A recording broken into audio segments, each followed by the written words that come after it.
Dans ce nouvel épisode d'uniformisation entre la religion et les sciences, nous avons commencé une phase de séparation entre la religion et les sciences après avoir fait un amalgame. L'objectif étant d'aller dans le détail et de voir quelles sont les petites différences qu'il y a. Et cette fois-ci, on s'est axé sur la constitution des preuves. L'épisode précédent traite des sciences. Cet épisode-là va traiter de la religion. La religion a Dieu comme source de toute connaissance et de tout savoir. Certaines religions considèrent qu'il y a un livre. Là, il y a matière à débat sur de quoi on parle quand on parle d'un livre en fonction des différentes religions. Ça peut marcher, mais pour l'instant, je ne vais pas trop en aborder. On va considérer que non, même si certaines religions considèrent que des livres sont tombés du ciel, même dans leur religion. Et il y a des petites choses qui font dire que c'est pas tout à fait ça qui s'est passé. Euh, donc, vous avez souvent deux éléments importants. Premièrement, la promesse, la parole, l'explication des choses. Dieu explique des choses. Et vous avez des miracles qui se produisent. C'est comme ça que cela se passe. Contrairement à ce que l'on pouvait imaginer, ou en tout cas différemment de ce que l'on connaissait, puisqu'en fait la majeure partie du temps va être l'ignorance d'un phénomène qui va donner lieu à cette promesse et à ce miracle. Donc la promesse et le miracle produisent une preuve qui permet de manière générale à indiquer à un prophète, alors un être, un maître, un personnage particulier qui va avoir un rapport avec ce Dieu particulier de connaissance, puisque ce Dieu va pouvoir lui parler. Ce qui n'est globalement, dans la plupart des sciences, pas donné à tout le monde de pouvoir parler ou d'avoir une communication avec Dieu. Et cette vision des miracles peut lui être dédiée à lui ou à un groupe de personnes, de façon à ce que ces personnes puissent croire au prophète. Puisque ce prophète va ensuite parler aux autres en leur expliquant ce qui va se passer et va produire donc le miracle parce que lui sait comment fonctionne la chose. Et donc ce miracle peut se produire également grâce à un prophète. Alors oui, j'ai mis Messie pour le cas particulier de Jésus.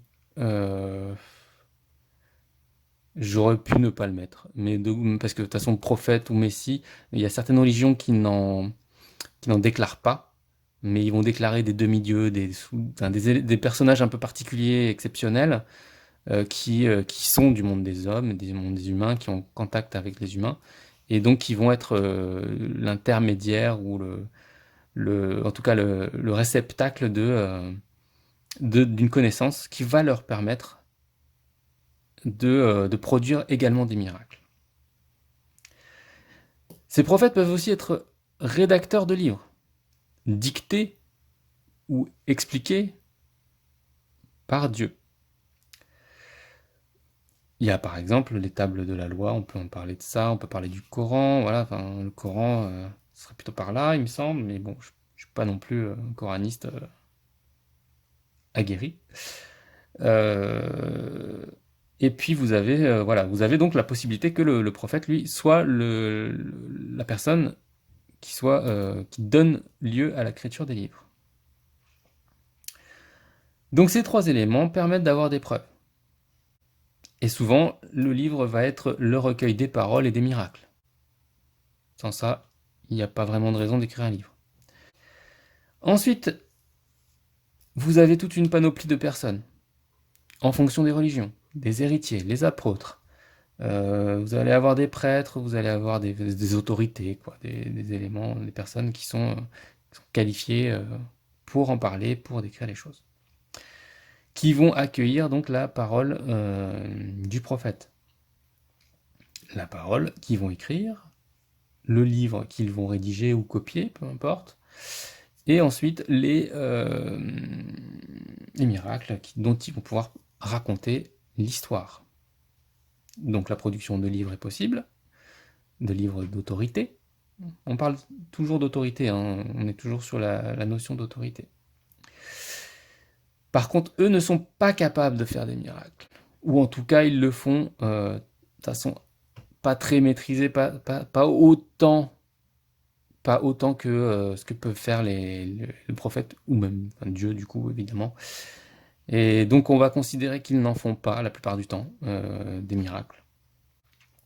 Et ils n'ont juste que donc la parole et les livres pour convaincre. C'est une perte de force importante. Pourquoi? Parce qu'en fait, la conjonction de la parole et du miracle, c'est faire l'expérience concrète de ce qui a été rapporté, de ce qui a été dit et prévu et programmé. On est sur quelque chose qui est de l'ordre de la science, puisque vous faites une expérience miraculeuse qui est expliquée par un modèle, une explication qui vous a été donnée. Donc cette perte de capacité, elle est importante. Ce qui va être de toute façon, donc le livre et la parole, qui vont être délivrés aux croyants, puisque de manière générale, les prêtres ne vont pas prêcher forcément, réussir à convaincre en tout cas des gens qui ne sont pas forcément croyants. Et donc les croyants vont faire le nombre, ils vont faire ce que vous voulez, enfin peu importe. Et eux, tout ce qu'ils vont avoir, ils vont rien écrire ou rien de parfaitement reconnu, etc. Enfin, ils vont juste parler. Et avec la parole, ils vont essayer de convaincre, ce qui va pas être simple. Les profanes. Donc le processus de preuve, il se joue essentiellement sur les miracles. Les miracles et la parole. Quelque chose qui est prévu et qui se produit est une preuve.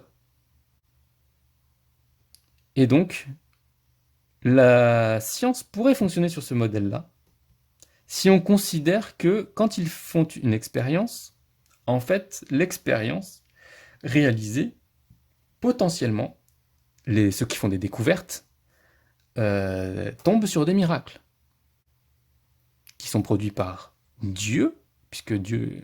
Mais eux ne sont pas en contact avec Dieu directement. Ils ont un miracle sous les yeux. Souvent, les découvreurs se retrouvent embêtés parce que ce qui est raconté là ne correspond pas au miracle qui est là, mais c'est normal. Enfin, je veux dire, vous avez une déformation, puisqu'il y a tellement d'intermédiaires qui racontent l'histoire ou la chose, que potentiellement, vous avez plein de gens qui peuvent mentir. On se souvient que le mensonge, c'est une propriété de l'autorité.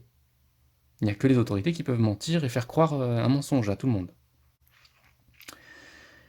Et donc vous avez des gens qui sont profanes, hein, ou des croyants, des prêtres peut-être, des fois, enfin, des prêtres pas la première génération, pas ceux qui sont là, mais ceux qui vont être dans une répétition historique, voilà, qui vont avoir une parole déformée, peu importe le moyen, puisque les livres, les paroles, elles viennent des livres quand on n'est pas à la première génération. Et elles vont se retrouver voilà, avec une différence entre ce qui a été dit, le miracle qui se produit, et ce qui est raconté. Si vous êtes face à un prophète, qu'il produit un miracle, ou qu'il dit une parole, et que c'est cohérent, tant mieux. Par contre, s'il a une parole, et que vous retrouvez avec un miracle qui est fait par Dieu, mais que lui n'en fait pas, ou qui dit le contraire, c'est que vous vous retrouvez face à un prophète qui dit un mensonge sur les miracles de Dieu, et bon, bah, vous pouvez vous poser des questions. Donc on a un premier élément de preuve intéressant parce que c'est un moment où on se retrouve à se dire, ok, en fait, un scientifique, c'est quelqu'un qui écoute ce qu'on lui dit, mais qui regarde qu'est-ce qui se produit. Et donc vous avez quand même un sérieux mécanisme qui vous permet de vous dire, en fait, j'ai un moyen, personnellement, de savoir si on me dit n'importe quoi. Et c'est la confrontation des paroles au miracle, à l'expérience.